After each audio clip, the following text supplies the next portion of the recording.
시간이 되었으므로 2022년 12월 19일 월요일 아침 예배를 시작하겠습니다. 다같이 사도신경으로 우리의 신앙을 고백하겠습니다. 전능하사 천지를 만드신 하나님 아버지를 내가 믿사오며 그 외아들 우리 주 예수 그리스도를 믿사오니 이는 성령으로 잉태하사 동정녀 마리아에게 나시고 본디오 빌라도에게 고난을 받으사 십자가에 못 박혀 죽으시고 장사한 지 사흘 만에 죽은 자 가운데서 다시 살아나시며 하늘에 오르사 전능하신 하나님 우편에 앉아 계시다가 저리로서 산 자와 죽은 자를 심판하러 오시니이다. 성령을 믿사오며 거룩한 공예와 성도가 서로 교통하는 것과 죄를 사하여 주시는 것과 몸이 다시 사는 것과 영원히 사는 것을 믿사옵나이다. 아멘. 거룩하시고 자비로우신 하나님 아버지, 하나님의 크신 사랑을 진심으로 감사드립니다. 우리에게 영원한 생명을 허락하시고 하나님의 자녀로서 살아갈 수 있도록 은총을 내려주심을 진심으로 감사드립니다. 오늘도 예배로서 하루를 시작하고자 합니다. 하나님께서 함께 하시사 우리가 서 있는 그 자리에서 하나님의 뜻을 물을 수 있도록 하시고 하나님의 영광을 위하여서 오늘 하루도 당당하고 그리고 보람 있게 살아갈 수 있도록 도와주시옵소서. 하나님께서 함께 하지 아니한다면 우리는 아무것도 할 수 없사오니 주여 막막한 이 시점에서 우리에게 빛을 허락하여 주시고 우리에게 이미 허락하신 언약을 통하여 이 어둠의 장막을 헤쳐나갈 수 있도록 도와주시옵소서. 대림절 기간 중에 있습니다. 우리에게 주신 예수 그리스도라는 은총을 마음에 새기고 예수 그리스도의 탄생을 축하하는 그런 심령이 될 수 있도록 하시고 우리에게 맡겨진 사명을 기쁨으로 감당하여 하나님을 기쁘시게 하는 삶을 사는 우리 모두가 될 수 있도록 주여 우리의 심령을 붙잡아 주시옵소서. 우리 교회 공동체가 아름다운 유종의 미를 거둘 수 있도록 하시고 육신의 장막이 벗어지는 그날에 이를 때까지 최선을 다하여 우리에게 맡겨진 십자가를 지고 나아갈 수 있도록 주여 이 교회 공동체 위에 역사하여 주시옵소서. 우리 고재욱 권사님을 위해 기도합니다. 중환자실에서 힘들어하고 있는 가운데 있사오니 하나님께서 함께 하시사 말씀 안에서 치유되게 하여 주시고 그리고 그의 영혼을 끝까지 책임져 주시옵소서. 모든 말씀 예수 그리스도인 받들어 감사하며 기도드렸사옵나이다. 아멘.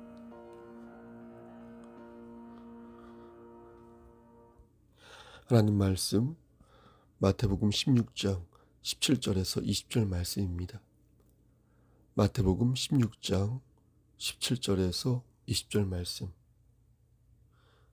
제 성경으로 신약성경 27쪽입니다.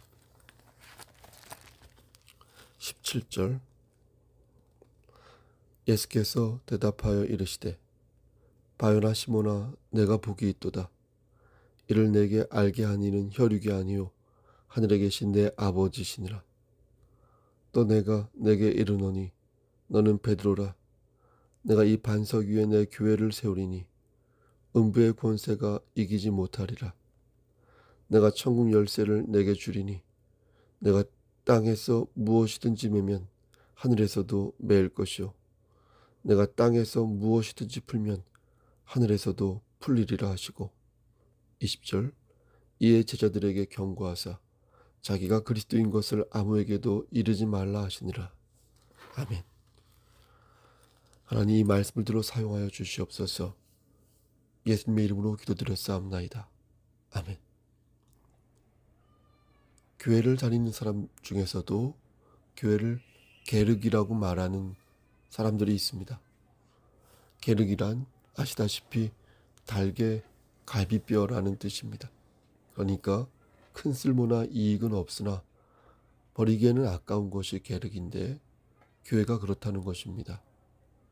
교회가 사람들에게 희망을 주지 않고 절망을 주니까 교회가 미워지다가도 하지만 여전히 세상에서 빛을 발하는 교회를 보면서 또 마땅히 교회만한 공동체도 보이지 않는 것 같아서 다시 희망을 담는다는 것입니다. 그래서 교회에 다니는 사람 중에서도 버리기에는 아깝고 먹기에는 씁쓸한 공동체를 교회라고 말하는 것입니다. 하지만 교회를 어지럽히는 종자는 사람이지 하나님의 말씀이 아니기에 우리는 세상 사람들이 쳐놓은 허무주의나 냉소주의에 빠지기보다 하나님의 말씀을 붙잡고 교회의 중심을 세우는데 최선을 다해야 할 것입니다. 마귀는 우리가 예수님이라는 반석을 치우고 새로운 바벨탑을 쌓기를 원합니다. 힘들수록 본질을 잃지 말아야 하는데 환난에 처할 때마다 잔꾀를 부리게 만드니 우리는 환난날에 더욱 하나님의 말씀을 마음에 새기고 더욱 귀를 기울여야 할 것입니다. 오늘은 청교도 개혁주의 도서 보급선교에서 제시한 올바른 신앙 기준을 토대로 말씀을 전하고자 합니다. 성령 하나님께서 우리에게 지혜의 은총을 허락하사 신령한 저지를 사모하는 우리 송석교회가 되기를 소원합니다. 그럼 신령한 교회가 되기 위한 12개의 지침을 말씀드리겠습니다. 첫째, 구원에 관한 믿음이 전적으로 하나님께 속해 있음을 가르쳐야 합니다. 우리의 구원은 하나님의 전적인 은혜가 있었기에 가능한 것입니다. 예수님의 은혜가 없다면 우리는 영생을 얻을 수 없으며 끊어진 하나님과의 관계를 회복할 수가 없습니다. 이렇게 가르쳐야 신령한 교회인 것이고 이것을 바로 배워야 또한 신령한 교회가 될 수 있는 것입니다. 둘째, 신령한 교회가 되려면 우리의 구원이 하나님의 선택과 예정 가운데서 이루어짐을 믿어야 합니다. 하나님의 예정이란 칼빈이 만든 이론이 아니라 성경에서 말씀하는 것을 토대로 칼빈이 편집한 교리입니다. 대표적인 말씀이 무엇입니까? 로마서 8장 30절 말씀인데요. 또 미리 정하신 그들을 또한 부르시고 그들을 또한 의롭다 하시고 의롭다 하신 그들을 또한 영화롭게 하시느니라. 바로 이 말씀이 되겠습니다. 또 베드로전서 2장 9절에서도 말씀하시기를 그러나 너희는 택하신 족속이요 왕같은 제사장들이요 거룩한 나라요 그의 소유가 된 백성이라 하셨는데 이 말씀도 하나님의 예정을 가리키는 말씀인 것입니다. 교회가 신령한 교회가 되려면 우리의 구원이 하나님의 선택과 예정 가운데 이루어졌다는 것을 가르쳐야 하고 또 그것을 성도가 믿어야 한다는 것입니다. 셋째, 신령한 교회가 되려면 구원받지 못한 사람도 하나님께서 선택하시고 예정하셨다는 것을 가르쳐야 합니다. 이것을 이중계정이라고 부르는데 교회를 다니는 많은 사람이 잘 놓치는 교리라 하겠습니다.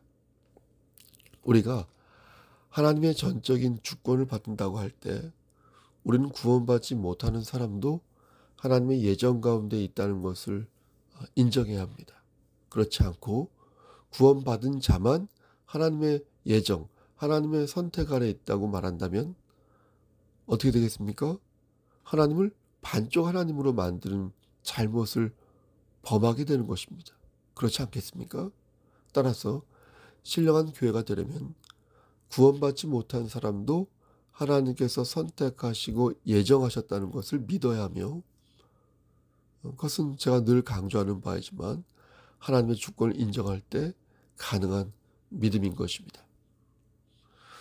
넷째, 신령한 교회가 되려면 구원의 주체가 하나님이시고 구원의 효력이 예수 그리스도임을 명심해야 합니다.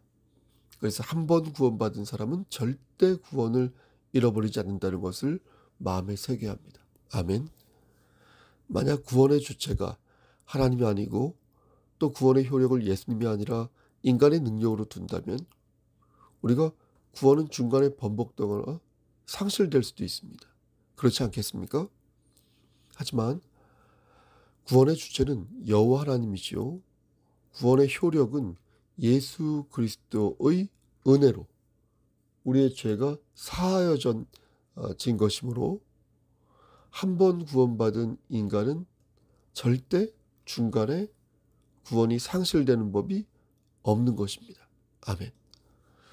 그래서 처음 고백이 중요한 것이고, 그래서 처음 세례 문답이 중요한 것이고, 즉 내가 하나님을 어떻게 믿고 의지하고 있는지가 정말 중요한 것입니다. 가끔 보면 자신의 믿음이 부족하다고 말하면서 그 자리에서 주저앉아 가지고 하나님도 모르겠고 은혜도 모르겠다고 말하는 사람을 봅니다. 그 마음은 심정적으로 이해가 됩니다. 얼마나 힘들면 그렇게 말하겠습니까? 하지만 그렇다고 믿음의 본질까지 포기해서는 또 포기했다고 말해서는 아니 되는 것입니다. 믿음이 부족하다고 생각하면 하나님을 더 의지할 생각을 해야지 자리를 박차고 나가거나 하나님의 은혜까지 부정하는 극단적인 행각을 벌인다면 여러분 그러한 모습이 가룟 유다의 삶과 모습과 뭐가 다르겠습니까?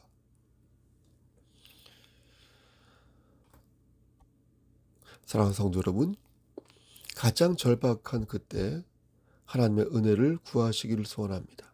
어쩌면 그 찰나가 너무나도 짧아서 은혜를 구할 시간이 없을 수도 있습니다.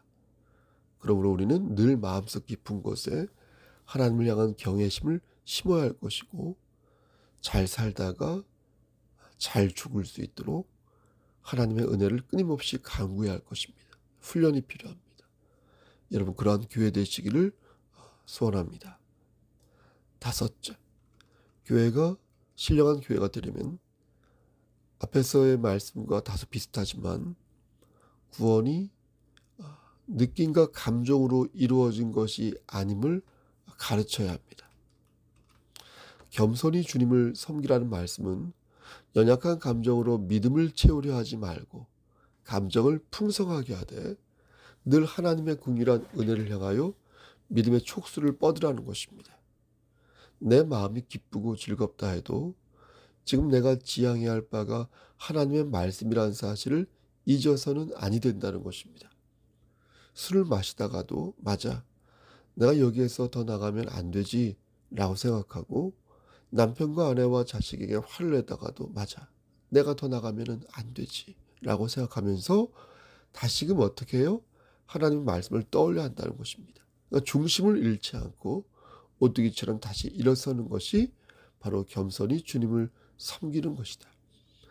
감정만 가지고 은혜 받았다고 말하는 것은 여러분 매우 위험한 상태인 것이며 그런 사람들을 가만히 지켜보면 결국 감정의 굴곡에 의해 변덕스럽게 신앙생활을 하는 그런 모습을 보이는 것입니다. 볼 수 있는 것입니다.